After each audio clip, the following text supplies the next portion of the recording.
Welcome to Get Big Out Loud Radio, where we explore living the complex, funny, and beautiful ride of life with me, Kari Knutson, and Dr. Pat on TransformationTalkRadio.com. Are your thoughts keeping you small? Are you ready to get big? I will offer you ideas to transform what you are thinking into conscious action. Explore what is keeping you small and how to shift your behaviors in order to get big. Learn what is possible for you. Get ready to get big and live life out loud starting now. Hey, everybody, welcome. It's so great. I get to do this fabulous show with the most incredible Kari Knutson. And before we start, I want to just give you a little bit of information. Today's show is especially important because those of us in life have had to battle this. And you may not think so. Every time I say something like this, I get a bunch of emails and they'll like say, people will say like, no, that's impossible. You had to battle that. Yeah. It took a lot to get to be me, like today here, like with you all, like this, like this, all this. It took a lot of work. But I want you to know a little bit more about Kari before we start. Today, we're going to talk about me versus me. And this is a dialogue which turns into a conflict, which can turn into a battle, which can turn into an absolute war. And the war is going on within yourself. Kari, what I love about Kari Knutson and Get Big Out Loud and what she does is she's not just one of the most incredible coaches, but she's also the coach that helps other people step out in the world and share the message. Now, think about her when you think about her getting out there and do a one-person show or bringing a platform to the forefront or coaching and doing seminars in corporations and businesses or working one-on-one with people. This is these are the things that crawl out from under the rock. These are the kinds of things that, you know, when you engage in coaching, if you're a coach like Kari, these are the things you have to know how to handle to help people. Now, Kari, before we start, tell people what is the best way for them to get a hold of you, because I want them to know that up front, how to do that.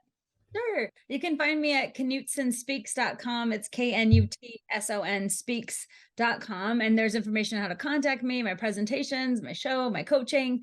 And it's interesting, Dr. Pat, that you said like all this comes together, like all the work I do. Sometimes people say, well, you're a therapist. How do you do this, that, and the other? And the becoming me versus me, the idea that's so perfect. Because even in being able to say, here's my website with all of me under one umbrella is exciting to say that I finally got to that spot of everything. That's all of me and under one spot. That's where you can find me.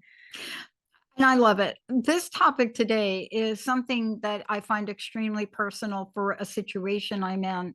And, you know, I'm in this situation with two other amazing women, and we each of us have our own strengths, but it's so unpredictable when we have to face ourselves. I want you to talk a little bit about this topic for this episode, me versus me, and why that popped up for you and what you're seeing out there on the horizon, what you see on the landscape of things that people really struggling with on this.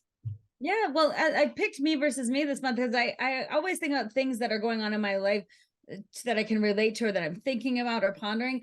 And this came up kind of innocuously, the random event that I was having. I was getting my headshots redone, and I was being professional and being a speaker and having my picture taken and trying to do it. And the pictures that came back they're like awkward. And they were like, not me, because they're like, do a serious face, do whatever, be presenting. And when the photographer was like, let's just have some fun. Let's just like, you talk to me like you're talking, and let's put on a different outfit, and let's like do whatever.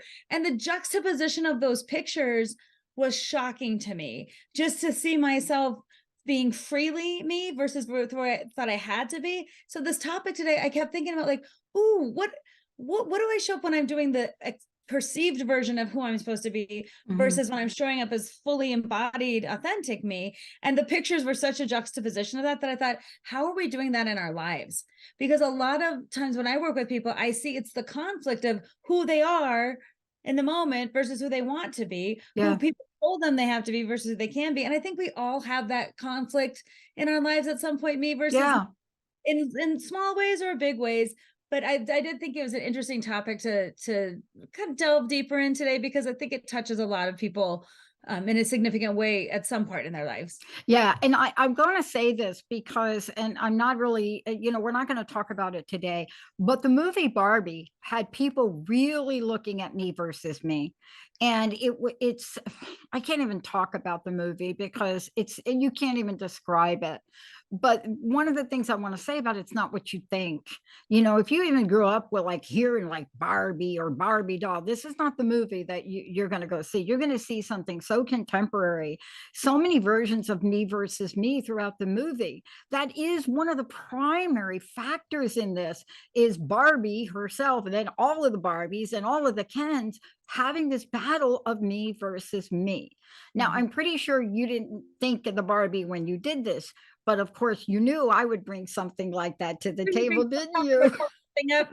Yes. And actually, I have to say, I did actually see a movie. I did actually go see it, and I couldn't agree more. I finally could relate. I finally did a social in real time with you. It's our first time, because if audience doesn't know, Dr. Pat will usually bring something going on, like an award show, a sporting event, a current movie. And I'm not I'm not at all in that world. I kind of am a latecomer to like, what sports are playing? What's the movie that's out? And so sometimes I have to be like, you got to take it, Dr. Pat. I can't give you. But I can give you a heck yeah today, because I couldn't agree with you more. The idea of our realities and our shifting realities of perceptions, other people's perceptions of who we are, who we think we are, who we want to be, the me versus me. And that movie, it does a beautiful job of delving into that. And whether I think the ad even says that whether you like Barbie or hate Barbie, this movie's for you. And it is a great example of what I'm trying to talk about today, in the perceptions that we have of ourselves and the reality that we face. Here's what I love about it. Let's just get right into it. What is the authentic self versus society idea of me? How do we get to authenticity? And I want to start out with this because almost, oh my gosh, 20 years I'm doing this. You're probably right up there with me. How many times have you seen authenticity as a thing? It's either somebody's model, somebody's process, and yet it doesn't really get to the battle that goes on in ourselves of me versus me. Right? Don't you think that there is something that we have to look at if we're even going to say the word authentic self? Oh yes, and authentic makes me cringe sometimes, to be honest. Like when they be authentic, like so. And this is what I equated to. I saw a sign one time for like hand toss salad. I'm like, what other ways would you toss it? Like, I just like, what other way would you be you? But the thing is, there's so many ways to be us that what it happens is it starts really young. And our idea of who we are is our self concept. Who am I? What is my God? And that starts early on, even I'd say before we were born. And this is how I'll justify that. A lot of times when people find out, they want to know, am I having a boy or a girl?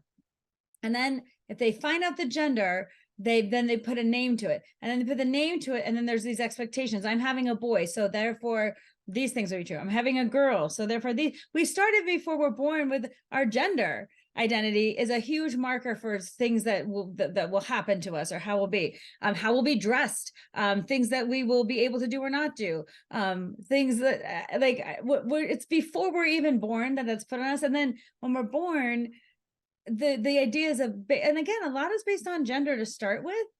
And then if you add on to that, religious ideas about how different religions think about things. And if you think about different institutions that people are a part of, like, is education going to be important for you or not?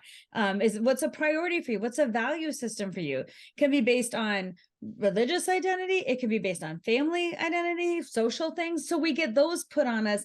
And you have to say, like, a lot of times people's, like, we just know what we've always known as we grow up. So like, you don't have a lot of choices as a kid. So you do what your family does, or what they say. You wear the clothes they give you. It's not like you do the things that they do, and very rarely do we question that until we get older. But the identity comes from very young. Like, some people were told, you will go to college, you will do this, you've come from a long line of blah blah blah, so you will do that.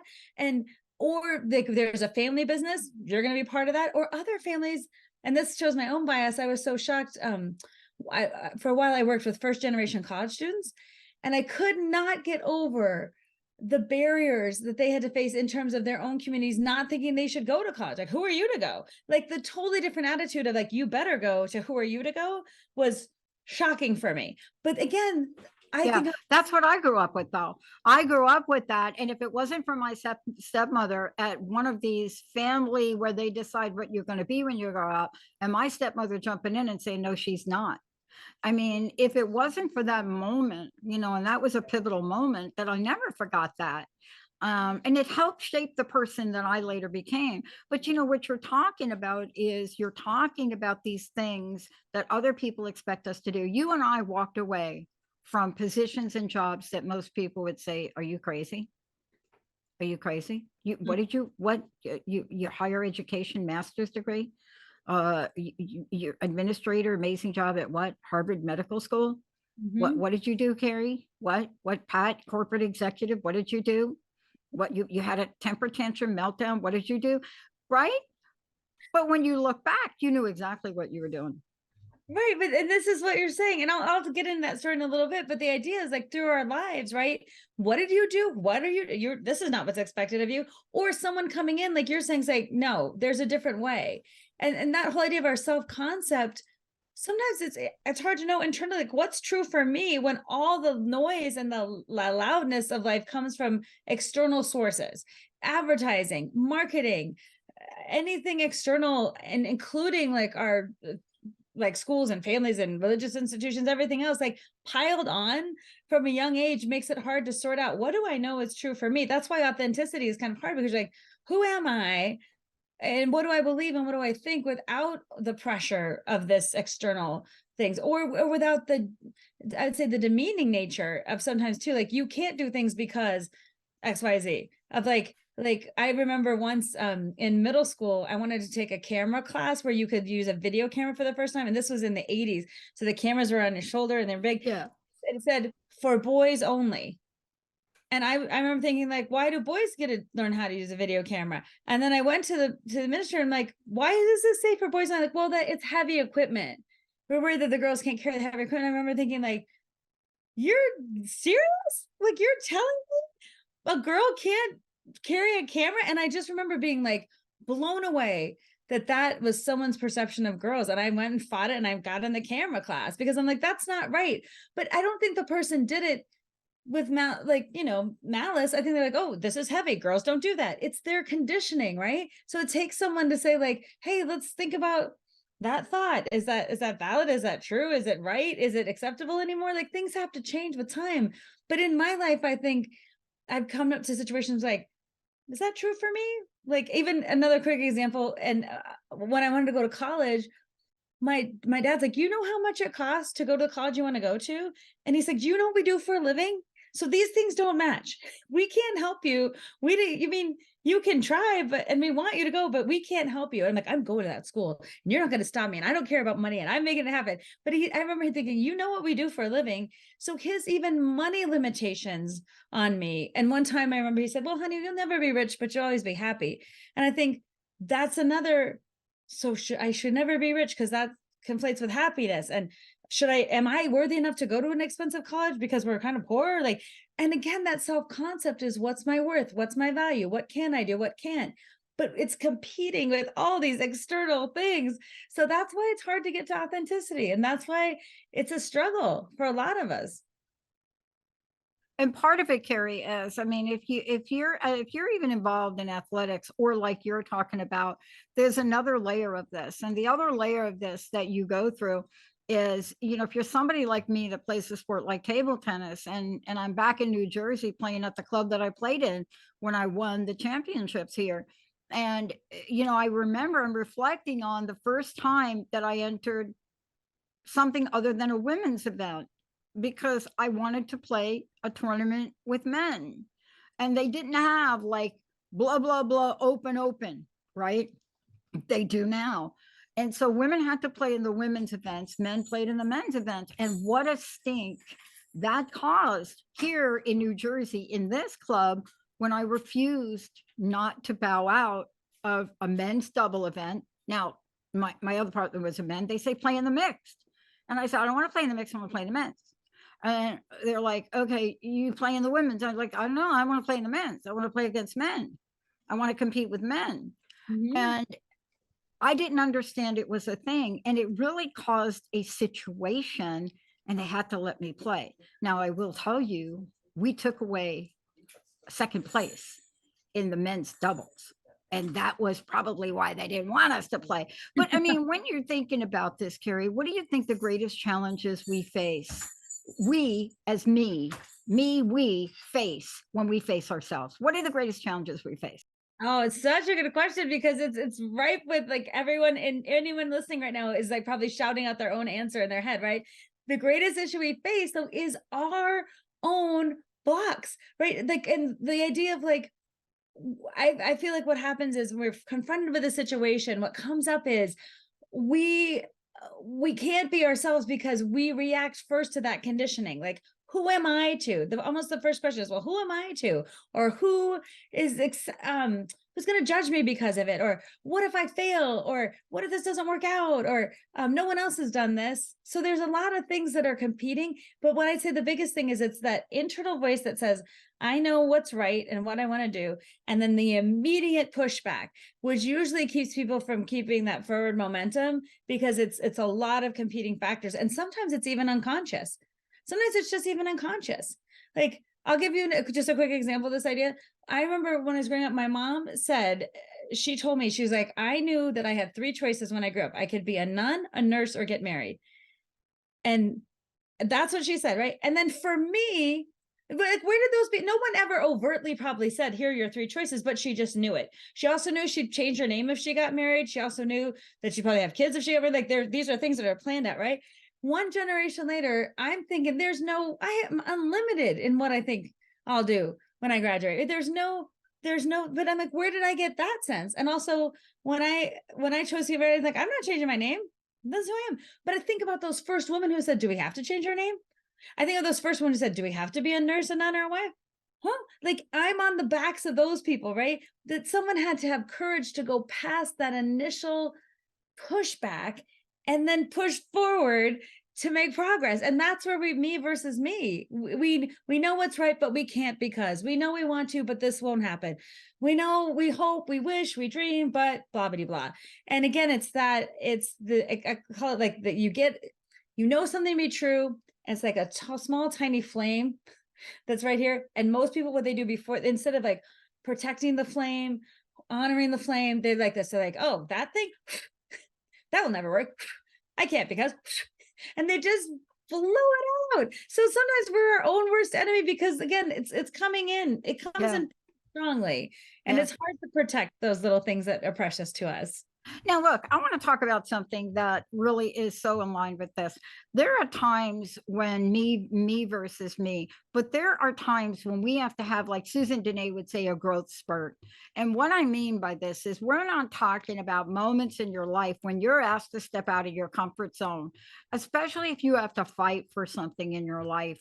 I mean, one of the hardest things, I think, if you've been socialized not to stand up for yourself, is being afraid to offend other people, being afraid to ask for what you want, and really stepping out and really just, you look at yourself and you know you've never been able to fight for yourself. You've never been able to stand up for something. So what we're talking about here too is there are moments in our lives where I put a song up in the production screen there, Sierra, if you can get it and play it, where Ava Sikowski wrote a song about jumping into the deep end of the pool, because there are times when Kari Knutson has to go get a photo shoot. Right. Right. Hello. Totally. And there are times when you have to make changes and do things that you're scared about. And there are times when, like, in all of our lives, when you have those moments, and the photo shoot was such a juxtaposition of the two pictures, which was like, you're either going to do this and be you or not. And I thought, you know what makes my business work is I'm like no other speaker that I know. Like, I when I go to conferences and stuff, like, I dare to be me, but and that's why those pictures should more represent me being me works, right? Not being a version of a professional speaker that I have to be, but to be me also takes some courage, right? To say, like, I am showing up this way, and I have to have courage to even think that thought and keep that flame alive even before I take action on it. And a lot of times in our lives when we're doing those things, like when you're like, I'm going to play in the men's, like, it's not the even action. The action follows the first step, which is the courage to admit the truth and to keep the flame lit, and then to be in that space with enough audacity almost to be like, and now I'm going to take action on it. Yeah. And now I'm not going to do what everyone says I should do. And now I'm going to push that envelope. And then, because maybe you push the ping pong envelope, the next woman who wants to do it isn't the crazy one, right? Or and to think about, even for women who like see you stand up for yourself in certain ways, we're, as women, we're supposed to be nice and thoughtful and sweet. Isn't she so sweet? And where's the line between confident and bitchy?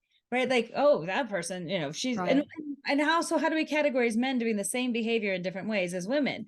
So sometimes as women, we have to think about like pushing that envelope or reframing things for people. Yeah. In the same way, men who want to have a different kind of way to express themselves have to push that envelope. But I think it starts with courage. It starts with a little bit of courage in you to acknowledge the truth for you. Yeah. That's where. And part of this too is getting past some things. Let's talk about some of them.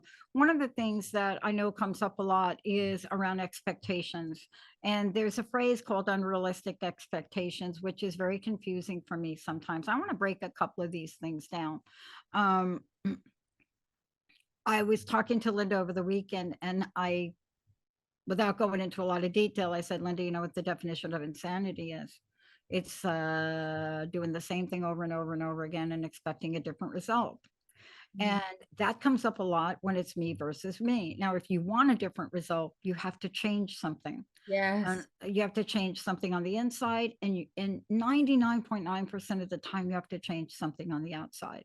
And it's not easy. If you are somebody that doesn't know how to fight for yourself, and you attract a narcissist, it is going to be a long, hard road if you try to do that yourself, right? So Mm-hmm. we're talking about expectations. Where do they come from? Where do they start? Kari, I want to ask you a question. This I asked myself the other day. I'm a little older than you, so I go back a few years. I asked myself, and it was pointed out to me by another, kind of like belligerently, like, dude, if you were a teenager right now, chances are you probably wouldn't make it to your 21st birthday, Pat. You'd either say something on social media, you'd probably offend corporations around the world, never be able to get a job, probably have a body. I mean, this was somebody telling me this the other day. Mm-hmm. Uh, and then when they were done, I stopped and I said, "Oh, but how would I have lived my life up to age 21? Would I have been me or somebody else?" Now, tricky. Mm-hmm. I don't think that's true. I do think I would have been in a whole lot of trouble, right? If I were me back then, Sure. bring it to. But we have a new world where self concept isn't just what it was years ago. We're talking about a self concept where every day we're fed something. And I don't care what age you are, Kari. You can be a young person, but even this is the worst. If you are 50 years and over and you're watching TV any point during the day, somebody is telling you you're kind of broken. I mean, how do we guard ourselves and find ourselves, the me versus me, in this new world? Which then again, that's $1 million question. But it's important to answer, even if there's no direct answer. It's important to like have these conversations, because I think at any age and stage, you are going to find this comes up. What are you supposed to be like if you're a kid or a teenager or a young adult or a college student, or in your 20s or 30s or 40s or 50s or 60s, 70s, 80s, 90s, and beyond? Ages and stages, like we all have ideas. When you had someone says they're 60, you have this idea of what a 6-year-old's doing versus a 23-year-old, right? Like and like, where do we get these ideas? From people that we see in real life doing them, but mostly from ideas of people doing those things. What is a 20 something supposed to be doing? Or like, why do we constantly, like Gen X, we've kind of like had this social thing against Gen Xers. Then we Oh, expect to see Gen Xers, and you think about, there's some amazing Gen Xers oh, really? things, and there's amazing other generations doing great things. Oh, Like yeah. every generation has their thing, but why do we do that? So Gen Xers have their own thing to fight against, right? Which is the social perception of what they're like, things that come from stereotypes and interactions, but don't truly represent a group. It's like going to France and people in America saying, oh, French, are they nice? Or are they not? Like, French people are nice and not nice the same way Americans are nice and not nice. Right? But we have this perception of them, and then we look to see what's true. I like the quote, you see what you look for and you look for what you see. And so that idea, sometimes when we think about our expectations, like, why did at 30 I have a complete freak out about not being married? Like, no one overtly said it to me, but the conditioning of our society is kind of Oh like, my God. Yeah. you're 30. Yeah. And I think it was so interesting for me to be like, why was every other birthday okay till 30? And then all of a sudden, you should have these things done. Where did they come from? And the thing is, you can't point to one thing. It's so many things. So when you ask the question, how do we get in touch with what we want? We have to go back inside and look at, like, hey, how am I utilizing social media? And what is that feeding me? What is TV feeding me? What are movies feeding me? What is my family feeding me? What are institutions feeding me? And then the gift and the struggle of our lives is sorting it out. Who am I really? And what I find, again, in my work with people, but even in my own experiences, people are always growing towards their truth. Mm-hmm. They're always growing towards their truth, despite great odds, despite things that you think, like, and I use this example a lot, people coming out after a long time of hiding, and to great expense of, like, maybe their physical safety, maybe their sense of comfort Or in like the, the LGBTQ yeah, that's, AI plus community. yes, and then people, like, but like at a great risk to, like, well, like, to their own sense of their lives, like, they still have to be who they are. And so, like, if you're coming out at a certain age, you might, and I think about my own father, who was told it was a phase, he didn't want to be Yep. gay, Yep. he should just get married and have kids, he'll grow Yep. out of it, and how he's like, okay, I don't want to be gay. Where did he get the message that he shouldn't be gay? And then struggling his whole life, and finally, even in his 40s, saying, no, this is a wash, I'm actually gay, and I'm gonna have to blow up my whole family because of it. I got a wife and 2 kids, and I can't keep this promise because I actually have to be who I am. To me, that's, we're always growing towards, like, our honest to goodness true selves, but sometimes it's covered under so much that we have to, like, the pressure come, and then when we come out, that's why sometimes when you see people, like, kind of do it in such a, Mm-hmm.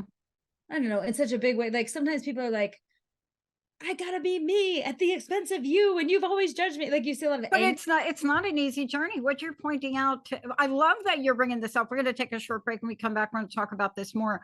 But I love what we're talking about here, because what we've learned, and we've learned this along the way, is that it's very easy to not be that person and be the person that tells that person what they should do, right? Mhm. You got to walk a mile in their shoes. And honestly, you don't even have to walk a mile, but we have gotten more tolerant now than we've ever been. And what I mean by that is we're more accepting now, even though it's been a struggle and will continue to be a struggle until something is made legal Yes. for the LGBTQAI plus transgender, until something else is done, we're going to battle the battle, because underneath it all is fear.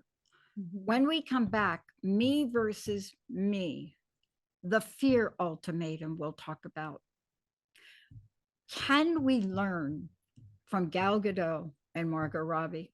Is this something we can learn from them and this Barbie movie that maybe you hadn't heard about today, so that you can become a stronger me in the world of we?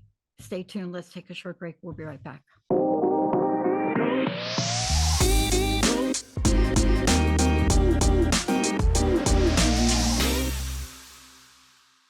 Hey, everybody, get big out loud. One of the things that's the hardest to do, and I'm going to talk about this, and then I would like you to give out your information.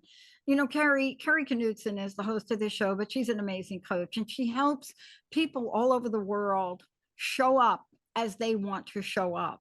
And sometimes you don't know that. I'm getting ready to do a lot of things myself for my speaking platform, and I haven't done it in a while, and I'm fumbling around to see who I am. It's so interesting. I'm fumbling around thinking I don't have anything to talk about. I'm fumbling around, and of course I will hire Kari to help me with this because I don't have time to fumble around. I don't want to fumble around. Fumbling around is not where I am. So if you are kind of fumbling around figuring out your me in the world of we, you need to get a hold of Kari. Whether it's for coaching, whether it's for building up your brand, these are things that even with me, as much as I've studied this, I could never do it myself. Kari, what is the best way for people to find out about you and about your coaching program, and how's the best way for them to work with you? Sure. You can go to knutsonspeaks.com and hit the contact me page. And what I like is when people contact me, it's very individualized to the person. So sometimes I do coaching, like you're saying, for people who want to be better public speakers, and it's very direct like that. Other times it's people who want to work on their emotional intelligence, how they show up in situations, what they're struggling with.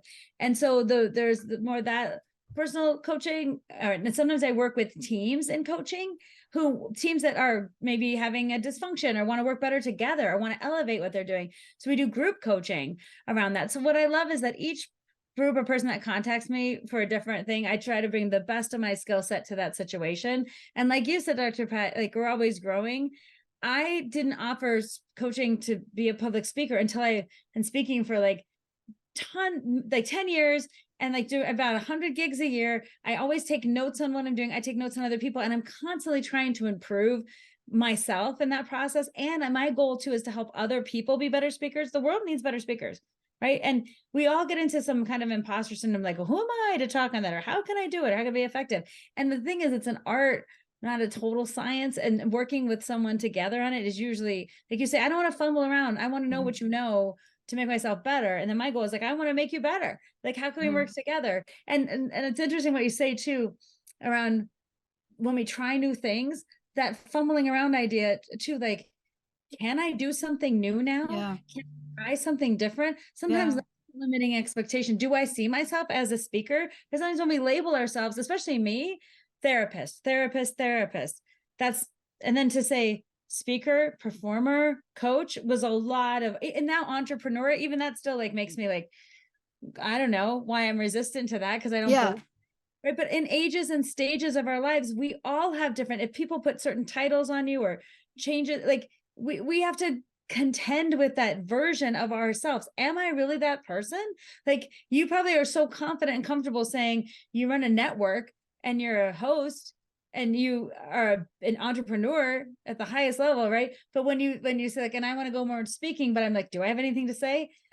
Perception of you is you have so much to say, right? But you may be in that arena. I don't feel confident showing up that way because my expectations of myself, my experience in that world, what other people might have said, again, I have to contend with that in order to make progress. So I love what you're saying is sometimes you have to reach out to people Yeah.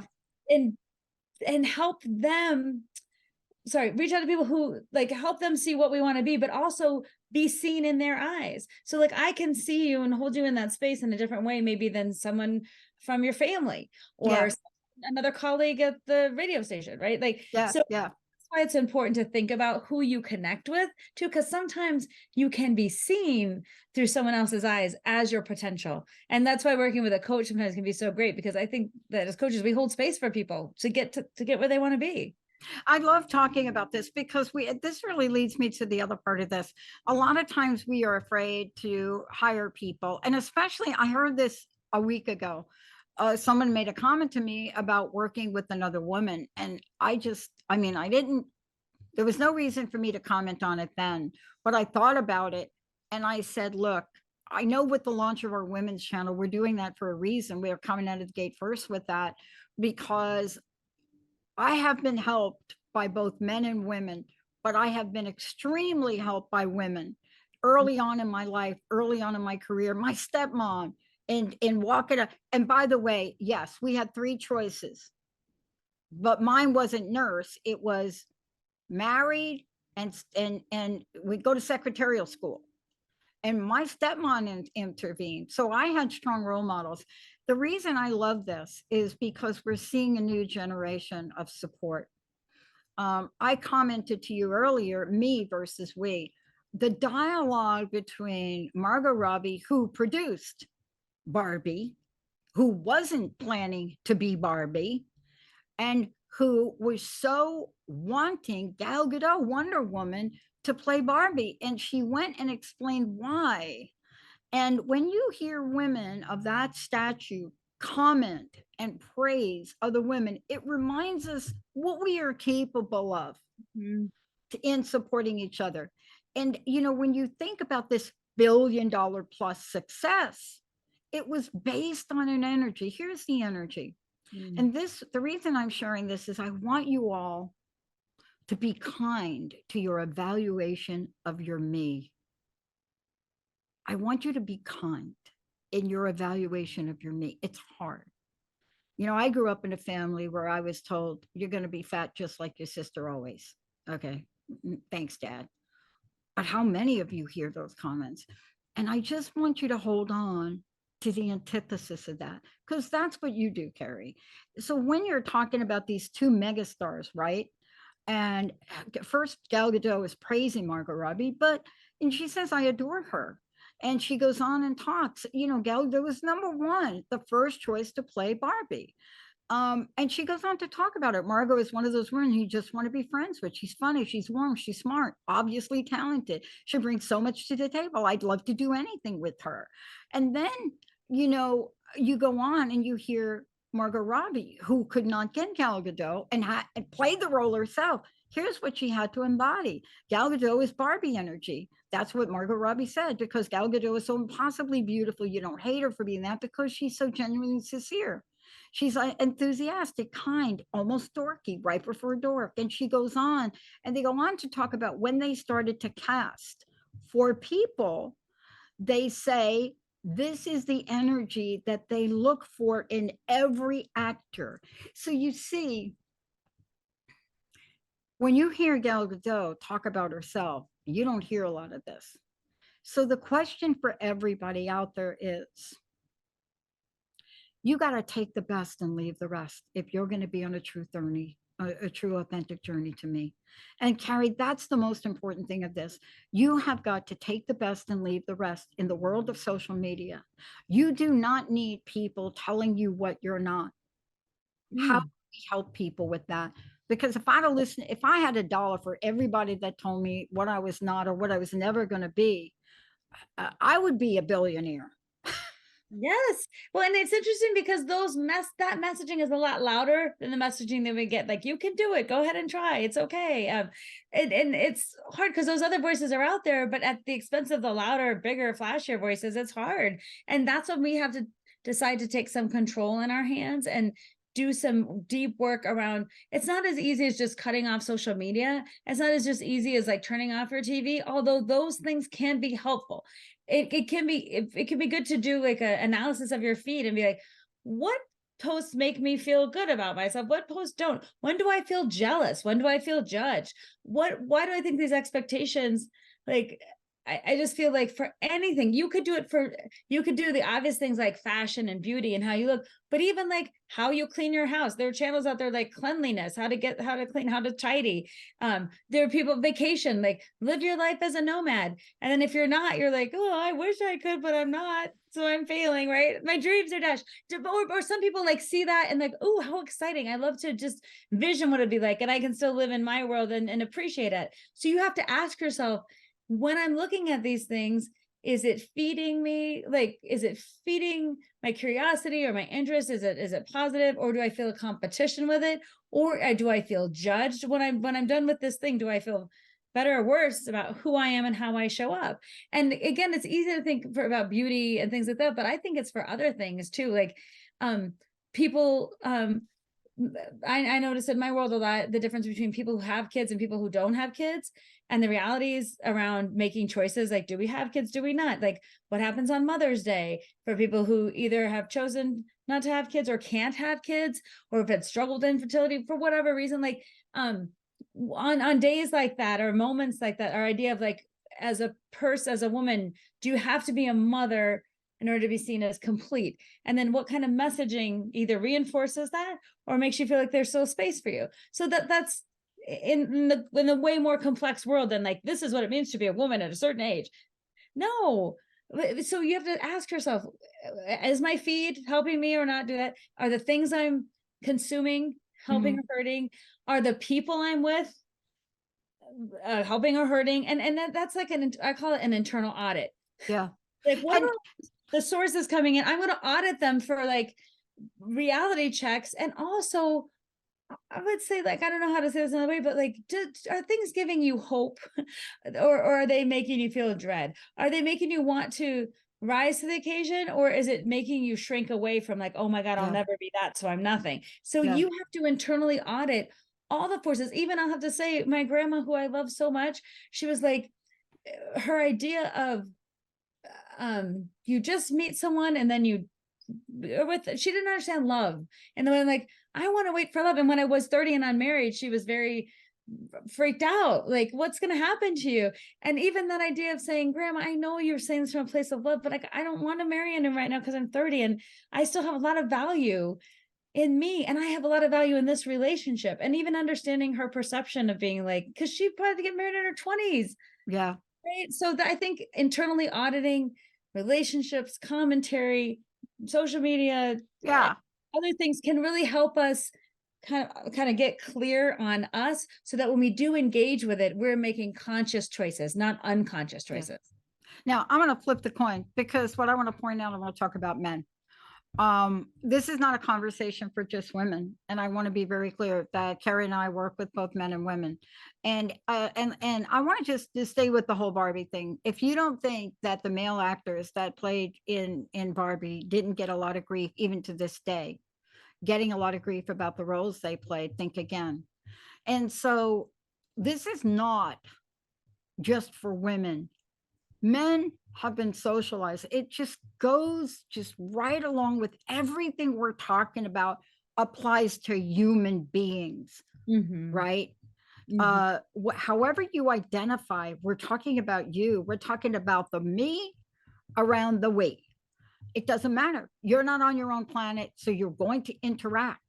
And there are some days where you're not going to recognize yourself for something you did that you didn't want to do, or something you didn't do that you would have loved to do. Right, Kari? We're talking about men, women, men, because men go through the same thing.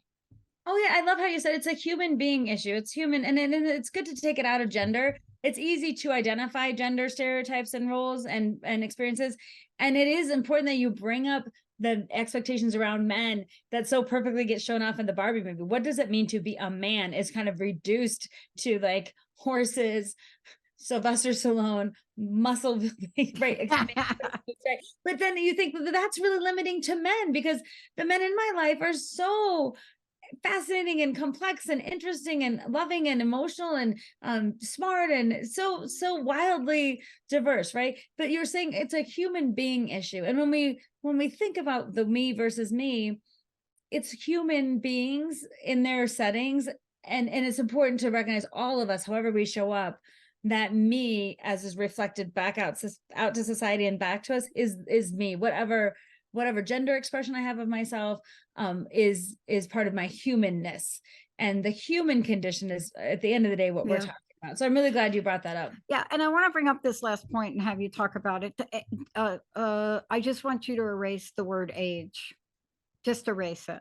Just do me a favor. If you're listening to this now and you got like age in your brain, just take out your giant metaphysical eraser, just pull that thing out, and go like erase, erase, right? You could also, if you'd like to get a nail file, you can file that out.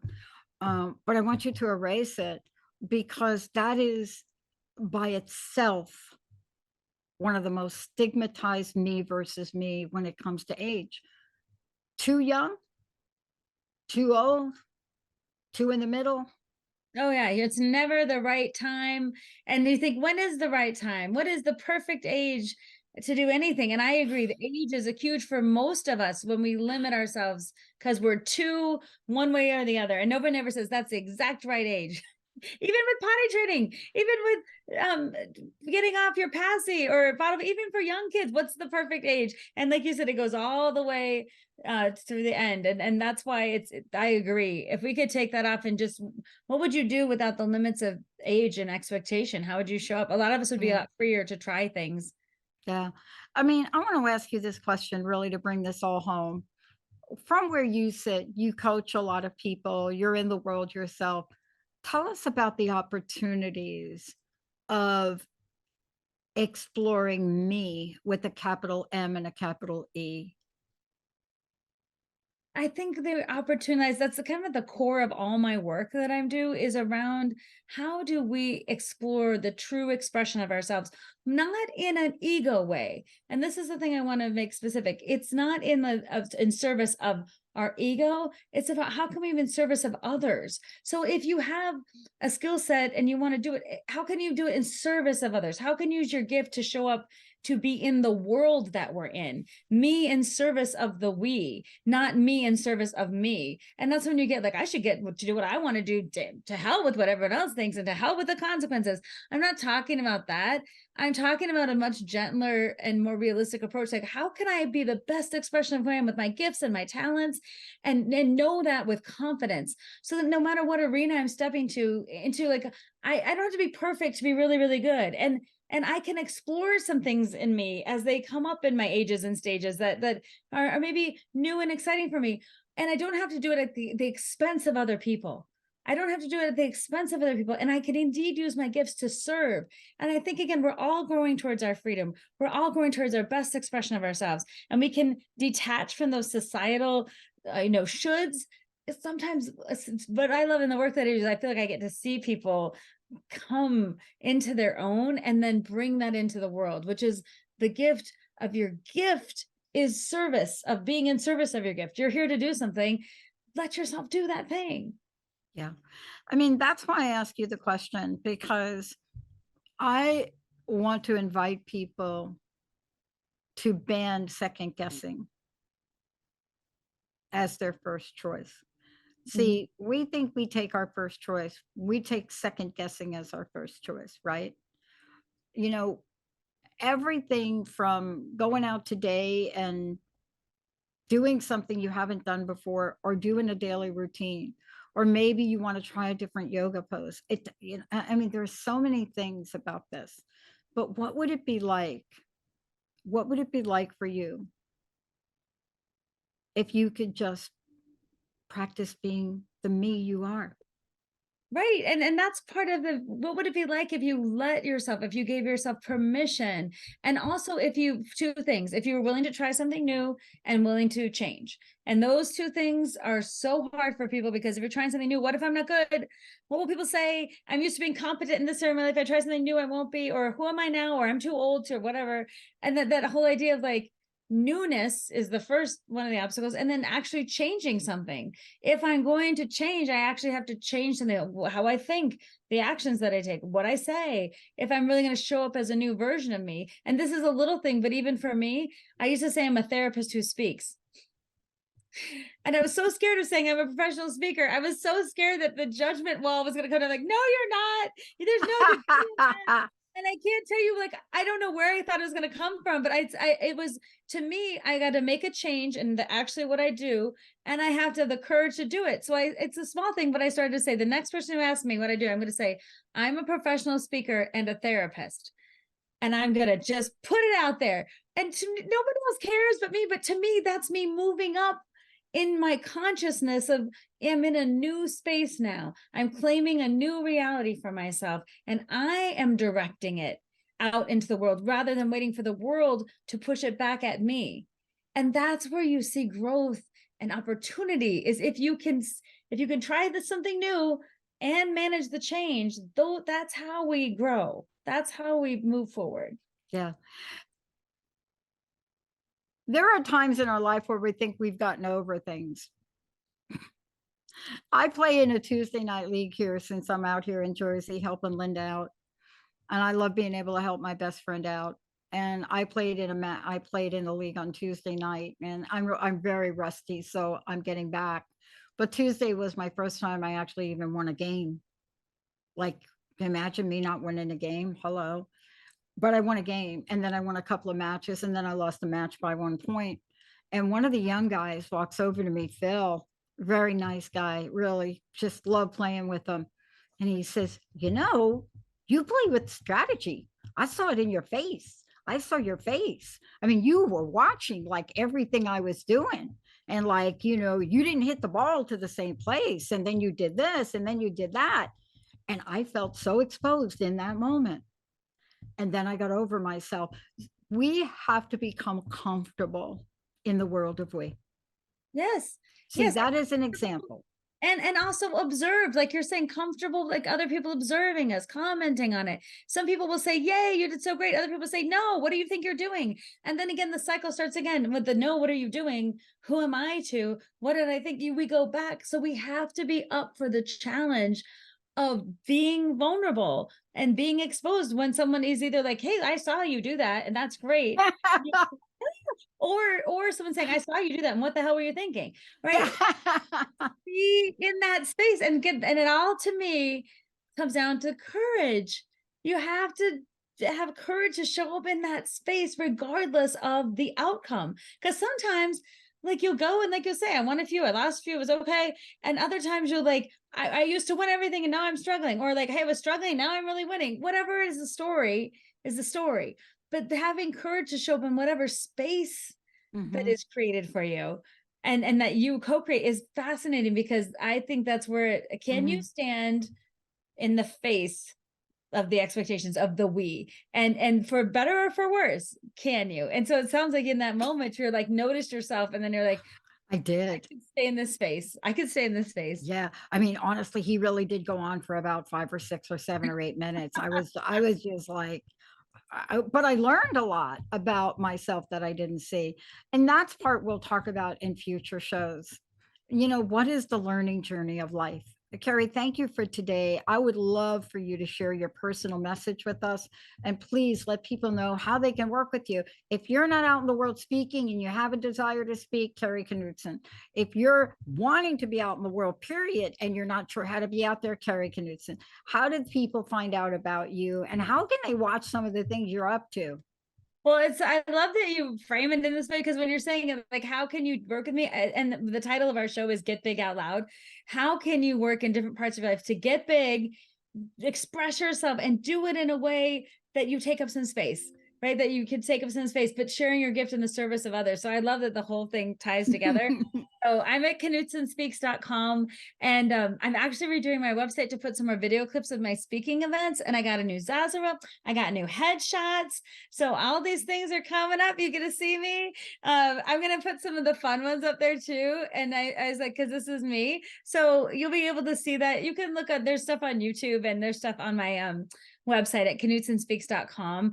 And I find the best way to work with me, especially if people have an inkling, sometimes you don't even exactly know what you want, but when you reach out, they say, like, what could I offer that may be helpful to you in this space? And we figure it out together. That's what I love. Kari, thank you so much for everything. Personal message. What do you want to leave us with today?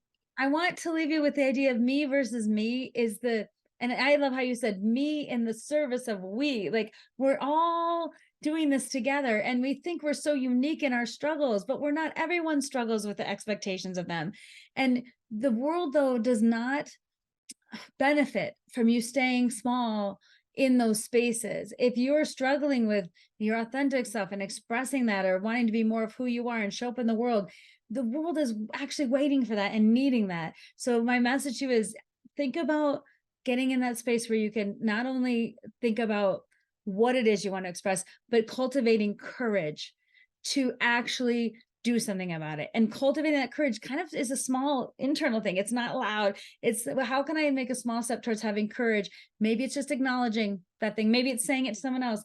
Maybe it's connecting with other people who support me and see me in that way. Maybe it's making a change and then being courageous to stay in that next little space. Whatever it is, I hope you start your journey, because again, the world does not benefit from you staying small. I hope you get big out loud. Thank you for tuning us in and turning us on. And I want you to write this on a piece of paper: a large capital M and a large E. Put that thing right in front of you, because we got to forget her. We'll see you next time. You have been listening to Get Big Out Loud Radio, where we explore the complex, funny, and beautiful ride of life with me, Kari Knutson, joining Dr. Pat live every second Monday at 10 a.m. Pacific on TransformationTalkRadio.com.